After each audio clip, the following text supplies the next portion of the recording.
राज्य स्तरीय जनजाति सम्मेलन में प्रमुख रूप से उपस्थित मध्य प्रदेश की राज्यपाल श्रीमती आनंदीबेन पटेल जी, मुख्यमंत्री श्री शिवराज सिंह चौहान जी, केंद्रीय संस्कृति एवं पर्यटन मंत्री श्री प्रहलाद सिंह पटेल जी, केंद्रीय इस्पात राज्य मंत्री श्री फग्गन सिंह कुलस्ते जी, नगरीय विकास एवं आवास मंत्री श्री भूपेंद्र सिंह जी, मध्य प्रदेश की आदिम जाति कल्याण मंत्री श्री सुश्री मीना सिंह मांडवे जी, अन्य जनप्रतिनिधिगण, यहाँ पर उपस्थित सभी देवियों और सज्जनों, गोंडवाना परिक्षेत्र की धरती पर आयोजित इस महत्वपूर्ण सम्मेलन में आप सबके बीच आकर मुझे अत्यंत प्रसन्नता हो रही है।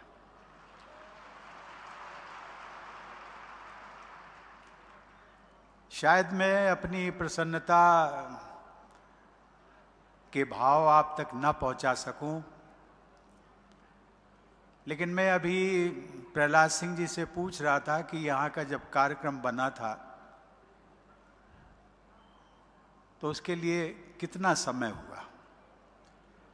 उन्होंने कहा कि मैं राष्ट्रपति भवन में आपसे मिलने कुछ चर्चा करने आया था 6 महीने पहले, लगभग पिछले वर्ष अक्टूबर में, और किसी दूसरे कार्यक्रम के संबंध में।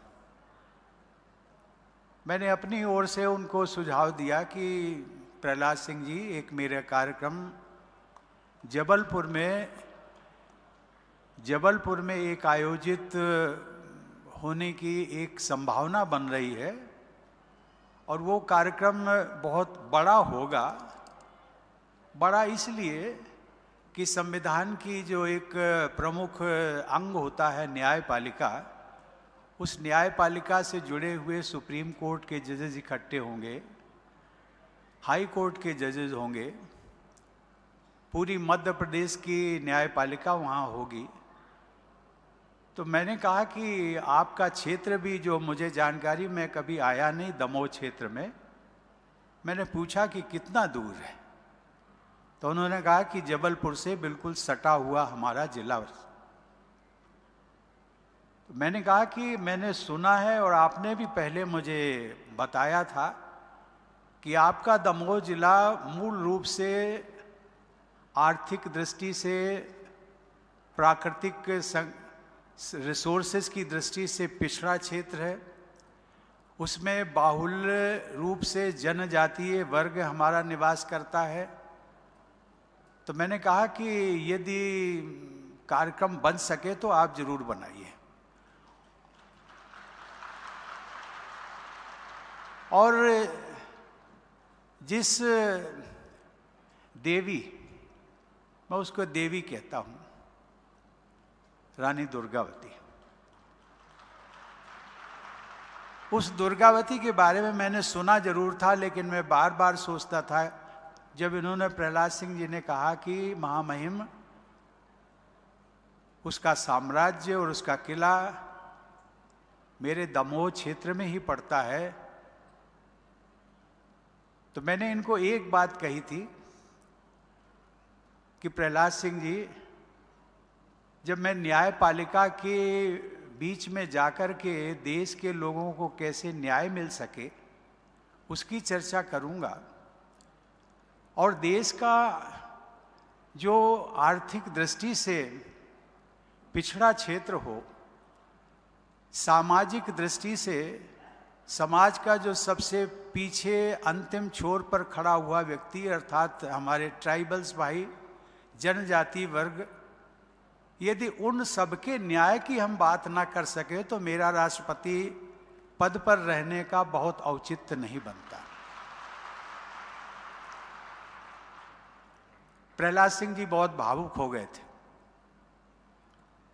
और उन्होंने कहा था कि महामहिम, में आपने स्वयं ये प्रस्ताव दिया है,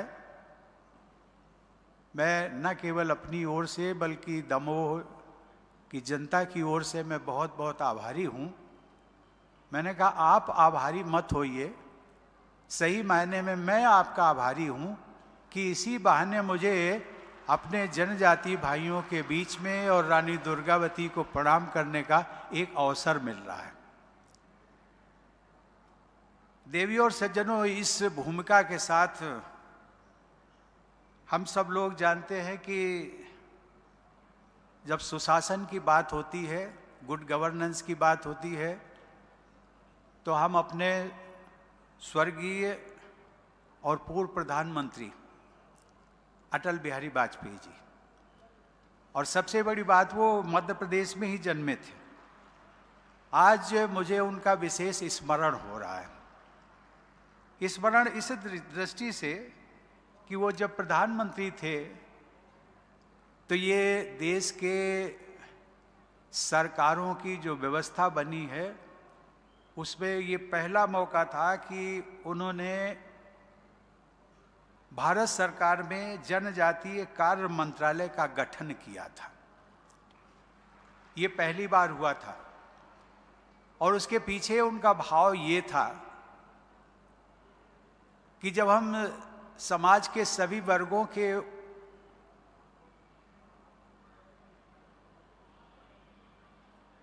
उनकी भावना की कद्र करते हैं, उनके विकास की बात करते हैं, तो जो समाज का सबसे पीछे खड़ा व्यक्ति है, जनजाति व्यक्ति, वो पीछे छूट जाता है। और इसलिए मैं चाहता हूं कि जनजाति ट्राइबल अफेयर्स मिनिस्ट्री बनेगी तो उसका उद्देश्य केवल और केवल जनजातियों के विकास के लिए ही काम करना होगा। मुझे आज प्रसन्नता है कि अटल जी की सोच के अनुसार ये मंत्रालय न केवल भारत सरकार का बल्कि सभी प्रदेशों में भी अपनी गतिविधियों को आगे बढ़ा रहा है। नवंबर 2017 में अपनी मैं मध्य प्रदेश यात्रा के दौरान मुझे बुंदेलखंड की वीरांगना झलकारी बाई की प्रतिमा पर श्रद्धा सुमन अर्पित करने का सुअवसर भी मिला था। आज मुझे बेहद प्रसन्नता इस बात की है कि आज मुझे रानी दुर्गावती की मूर्ति पर पुष्पांजलि अर्पित करने तथा वहां वृक्षारोपण करने का सौभाग्य प्राप्त हुआ। बुंदेलखंड और गोंडवाना की शौर्य परंपरा को सम्मानित करके मुझे विशेष गर्व का अनुभव हो रहा है। इस क्षेत्र के घर घर में सुनी जाने वाली वीर गाथाओं की महानायिका रानी दुर्गावती के जीवन पर आधारित एकलव्य विद्यालयों के बच्चों द्वारा प्रस्तुत कार्यक्रम सराहनीय है।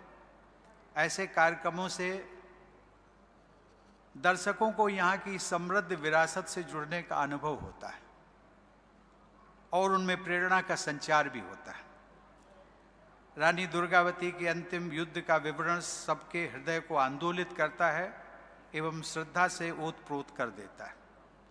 सिंग्रामपुर की ऐतिहासिक विरासत को प्रदर्शित करने वाली फिल्म आप सब लोगों ने देखी होगी, जो कि सभी भारतीय इतिहास के एक चित्रण दिखाया गया था रानी दुर्गावती के किले का, जिसका विकास होना है। उसी से जुड़ा हुआ एक ऐसा गौरवशाली अध्याय था जिसका आज परिचय कराया गया। देवी और सज्जनों, हम सब लोग जानते हैं कि रानी दुर्गावती ने 16वीं सदी में आत्मगौरव की रक्षा के लिए अपने प्राणों की आहुति देने का इतिहास रचा था। उनके बलिदान के लगभग 300 वर्ष बाद उनकी वंश परंपरा में ही उत्पन्न राजा शंकर शाह को अंग्रेजों का विरोध करने के कारण 19वीं सदी में मृत्युदंड दिया गया। आज के इस समारोह में मैं उन दोनों अमर शहीदों की स्मृति में स्थापित जो पुरस्कार दिए गए हैं जनजातीय विद्यार्थियों का उत्साह बढ़ाने के लिए, मैं केंद्र सरकार और राज्य सरकारों की प्रशंसा करता हूं। देवी और सज्जनों, अभी हमने अनुभव किया होगा 4 बच्चों का यहाँ पर हमारी माननीय राज्यपाल महोदया और माननीय मुख्यमंत्री जी ने उनका सम्मान किया। उन बच्चों ने 98-99% अंक हासिल किए। ये बहुत बड़ी बात है। और इससे एक चीज जो निष्कर्ष मैंने निकाला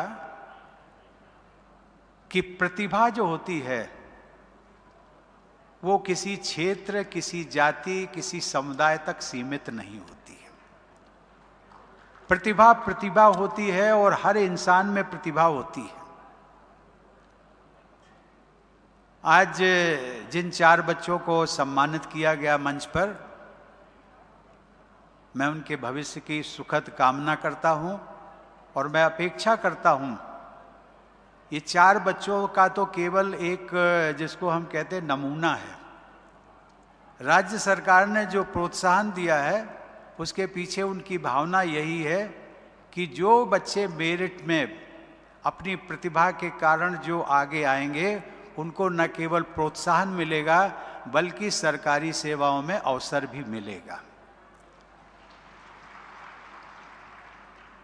देवी और सज्जनों, अंग्रेजी हुकूमत के दौर में यदि हमारे आदिवासी भाई बहनों ने अपनी वीरता और पराक्रम का प्रदर्शन न किया होता तो आज हमारी अमूल्य वन संपदा का और भी बड़े पैमाने पर दोहन हो चुका होता। इस प्रकार हमारे आदिवासी भाई बहनों ने हमारे प्राकृतिक संसाधनों के प्रहरी और रक्षक के रूप में अपना दायित्व निभाया है। विभिन्न जनजातीय समुदायों ने हमारे स्वाधीनता संग्राम में गौरवशाली योगदान दिया। हमारे हुए जनजातीय शहीद केवल स्थानीय रूप से ही नहीं पूजे जाते हैं बल्कि पूरे देश में उन्हें सम्मान के साथ याद किया जाता है। मुझे ये जानकर प्रसन्नता हुई कि जनजातीय स्वतंत्रता संग्राम सेनानियों की वीर गाथाओं को संरक्षित करने एवं आम जन तक पहुंचाने के उद्देश्य से छिंदवाड़ा में भी एक संग्रहालय का निर्माण किया जा रहा है।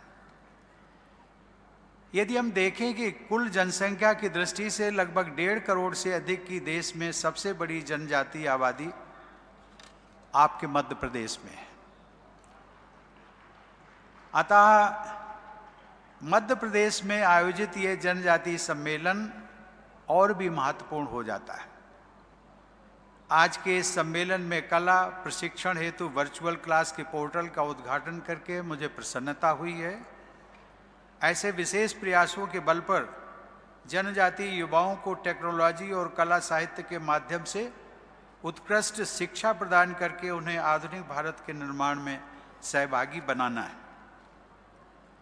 जनजातीय समुदायों के तीज त्योहार और मेले इतने आकर्षक होते हैं कि प्रत्येक व्यक्ति का हृदय आनंद से भर उठता है। आज के कार्यक्रमों में हमारी समृद्ध संस्कृति की झलक देखने को मिली है। मैं सभी आयोजकों व कलाकारों को भी बधाई देता हूं।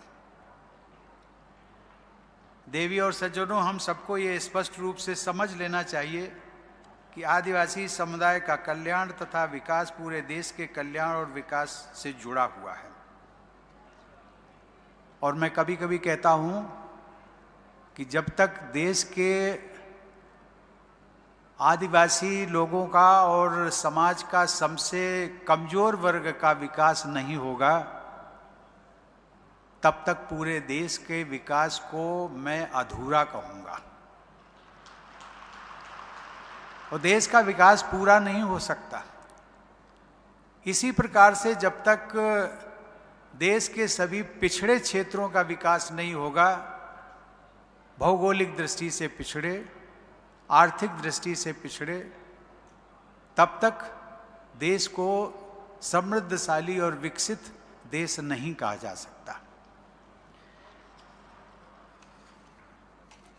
ये हम सब जानते हैं। इसीलिए इसी सोच के साथ केंद्र और राज्य की सरकारें जनजातियों के आर्थिक व सामाजिक विकास के लिए विभिन्न योजनाएं संचालित कर रही हैं।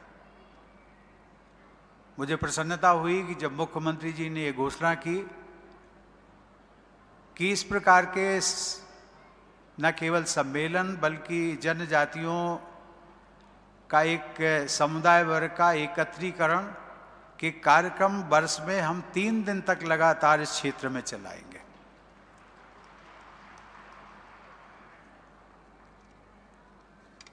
देवी और सज्जनों, ये हम सब मध्य प्रदेश के निवासियों का सौभाग्य है कि श्रीमती आनंदी बहन पटेल यहाँ की राज्यपाल हैं, जो अपने लंबे और प्रभावशाली जनसेवा के अनुभव के बल पर राज्य का कुशल मार्गदर्शन कर रही हैं।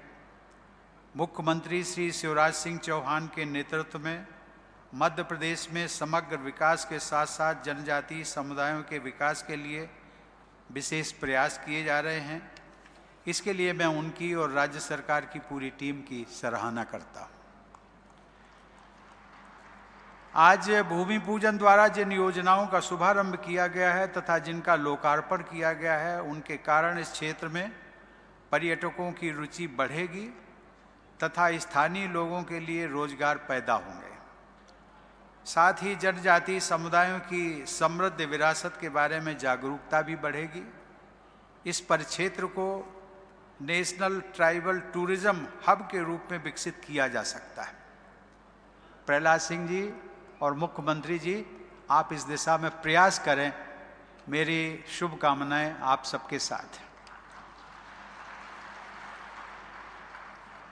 इस क्षेत्र के समग्र विकास को बल प्रदान करने वाली इन योजनाओं के लिए मैं केंद्र सरकार में संस्कृति एवं पर्यटन मंत्री श्री प्रहलाद सिंह पटेल और हमारे दूसरे राज्य मंत्री फग्गन सिंह जी कुलस्ते, मैं सभी की सराहना करता हूं।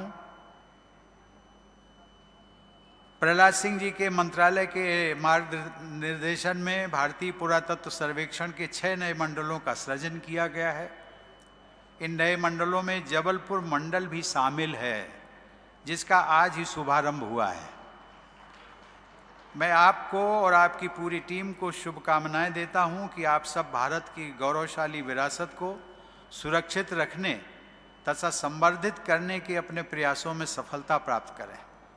साथ ही मुझे ये भी विश्वास है कि आप सब चंबल व मालवा सहित मध्य प्रदेश के बुंदेलखंड, बघेलखंड और महाकौशल की सांस्कृतिक विरासत को विशेष पहचान दिलाने में भी अवश्य कामयाब होंगे। देवी और सज्जनों, आज जो यहाँ जनजाति सम्मेलन आयोजित हुआ है, जिसमें हमारे जनजाति भाई और बहन उपस्थित हैं, इन सब से हम सबको कुछ न कुछ सीखने को मिलता है। जनजातीय समुदायों में एकता मूलक समाज को बनाए रखने पर हमेशा जोर दिया जाता है। उनमें स्त्री और पुरुषों के बीच भेदभाव नहीं होता। इसलिए जनजातीय आबादी में हम सबने देखा होगा, स्त्री और पुरुष अनुपात सामान्य आबादी से बेहतर है। जनजातीय समुदायों में व्यक्ति के स्थान पर समूह को प्राथमिकता दी जाती है। प्रतिस्पर्धा की जगह सहयोग को प्रोत्साहित किया जाता है। उनकी जीवन शैली में प्रकृति को सर्वोच्च सम्मान दिया जाता है। आदिवासी जीवन संस्कृति में सहजता होती है तथा परिश्रम का सम्मान होता है। यदि आपको मानवता की जड़ों से जुड़ना है तो आपको जनजातीय समुदायों के जीवन मूल्यों को अपनी जीवन शैली में लाने का प्रयास करना होगा। जनजातीय समुदायों में परंपरागत ज्ञान का अक्षय भंडार संचित है। मुझे बताया गया है कि मध्य प्रदेश में एक विशेष पिछड़ी जनजाति समूह है। उसमें जो बैगा समुदाय के लोग परंपरागत औषधियों व चिकित्सा के विषय में बहुत जानकारी रखते हैं। प्रायः वे असाध्य रोगों का अचूक इलाज भी करते हैं। परंपरागत आयुर्वेदिक औषधियों के प्रसंस्करण एवं निर्माण की योजनाओं में जनजातीय समुदायों की भागीदारी बहुत उपयोगी सिद्ध होती है। आज मेड इन इंडिया के साथ साथ हैंडमेड इन इंडिया को प्रोत्साहित करने पर भी बल दिया जा रहा है। हस्तशिल्प के क्षेत्र में हमारे जनजाति भाई बहन अद्भुत कौशल के धनी हैं। ऐसा प्रयास किया जाना चाहिए जिससे उनके हस्तशिल्प के उत्पादों को अच्छी कीमत और व्यापक स्तर पर बाजार मिल सके। जनजातियों के कौशल एवं ज्ञान को आधुनिक माध्यमों से प्रसारित करने की आवश्यकता है। उदाहरण के लिए जबलपुर में स्थापित रानी दुर्गावती विश्वविद्यालय, अमरकंटक में स्थित राष्ट्रीय जनजातीय विश्वविद्यालय तथा अन्य शिक्षण संस्थान जनजातीय ज्ञान एवं शिल्प परंपरा का व्यापक स्तर पर उपयोगी अध्ययन कर सकते हैं। मुझे लगता है कि ऐसे अध्ययनों का लाभ पूरे देश को मिलेगा। शिक्षा ही किसी भी व्यक्ति या समुदाय के विकास का सबसे प्रभावी माध्यम होता है। इसलिए जनजातीय समुदाय के शैक्षिक विकास के लिए प्रयास करना बहुत महत्वपूर्ण है। सन 2017 में मुझे याद आता है कि अमरकंटक में स्थापित राष्ट्रीय जनजातीय विश्वविद्यालय के दीक्षांत समारोह में भाग लेने का अवसर प्राप्त हुआ था और मुझे उन उत्साही व प्रतिभावान विद्यार्थियों से मिलकर बहुत खुशी हुई थी और संयोग से हमारे मुख्यमंत्री शिवराज सिंह जी चौहान का भी उसमें मार्गदर्शन मिला था। मुझे ये जानकर प्रसन्नता हुई कि मध्य प्रदेश में संचालित एकलव्य आदर्श आवासीय विद्यालयों के निर्माण एवं संचालन पर विशेष बल दिया जा रहा है। जनजातीय छात्राओं में साक्षरता और शिक्षा के प्रसार के लिए मध्य प्रदेश में कन्या शिक्षा परिसरों के निर्माण को प्रोत्साहित किया जा रहा है। आदिवासी महिला सशक्तिकरण योजना अनुसूचित जनजाति की महिलाओं के लिए आर्थिक विकास के लिए एक विशेष योजना है। राष्ट्रीय अनुसूचित जनजाति वित्त और विकास निगम द्वारा इस योजना के तहत रियायती दर पर वित्तीय सहायता दी जाती है। हमारी जनजातीय बहनों और बेटियों को ऐसी योजनाएं से मदद लेकर आगे बढ़ना चाहिए। हम सबको मिलकर ये प्रयास करना है कि हमारे जनजातीय भाई बहनों को आधुनिक विकास में भागीदारी करने का लाभ मिले और साथ ही उनकी जनजातीय पहचान व अस्मिता भी अपने सहज रूप में बनी रहे। देवी और सज्जनों, हम सब लोग जानते हैं पूरे विश्व में कल यानी 8 मार्च को अंतर्राष्ट्रीय महिला दिवस के रूप में मनाया जाता है। यह दिन विश्व की सभी महिलाओं के महिला सशक्तिकरण के लिए संकल्पबद्ध होने का दिन है।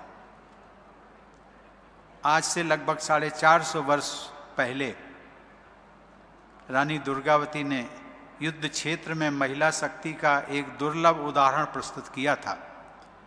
आज उस महान वीरांगना की स्मृति को नमन करते हुए मैं सभी देशवासियों को, विशेषकर सभी बहनों और बेटियों को अंतर्राष्ट्रीय महिला दिवस की अग्रिम बधाई देता हूँ। धन्यवाद। जय हिंद।